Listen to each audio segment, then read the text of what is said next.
તો સુરેન્દ્રનગર જિલ્લા કલેક્ટર કચેરીએ આશા વર્કર બહેનોએ રજૂઆત કરી છે। રેલી યોજી અને પડતર માંગ અંગે રજૂઆત કરવામાં આવી। કલેક્ટર હાજર ન હોવાથી મહિલાઓએ 2 કલાક ધરણા કર્યા હતા। લઘુત્તમ વેતન, પૂરતો પગાર, ઇન્સેન્ટિવ બંધ જેવી માંગને લઈ અને રજૂઆત કરવામાં આવી હતી। તમામ માંગો પૂરી કરવામાં નહીં આવે તો 30 સપ્ટેમ્બરથી હડતાલ પર જવાની ચીમકી આપી છે।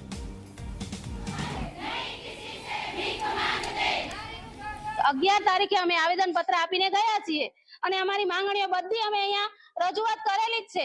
તમામ જિલ્લાના કલેક્ટર સાહેબે આરોગ્ય વિભાગમાં લેટર ફાળવેલા છે કે જ્યાં સુધી સરકાર આશા વર્કરની માંગણી સ્વીકારે નહીં અને એને મોબાઈલ જેવી વસ્તુ ફાળવણી કરે નહીં ત્યાં સુધી આશા વર્કર ઉપર ઓનલાઈન દબાણ કરવામાં ના આવે। તો કેમ સુરેન્દ્રનગર જિલ્લાના અધિકારીઓને આ લાગુ નથી પડતું? સુરેન્દ્રનગર જિલ્લો શું ગુજરાતમાં નથી આવતો? કલેક્ટર સાહેબ અને ડીડીઓ સાહેબને આ ફરજમાં નથી આવતું કે આરોગ્યના અધિકારીને આશા વર્કર બહેનો ઉપર દબાણ કરાવે છે? શું કામ? તો અમે ખાસ અત્યારે બીજી દાન એટલા માટે આવ્યા છીએ કે અમને આ કલેક્ટર કચેરીથી એવો લેટર આપે કે આશા બહેનો ઓનલાઈન કામગીરી નહીં કરે।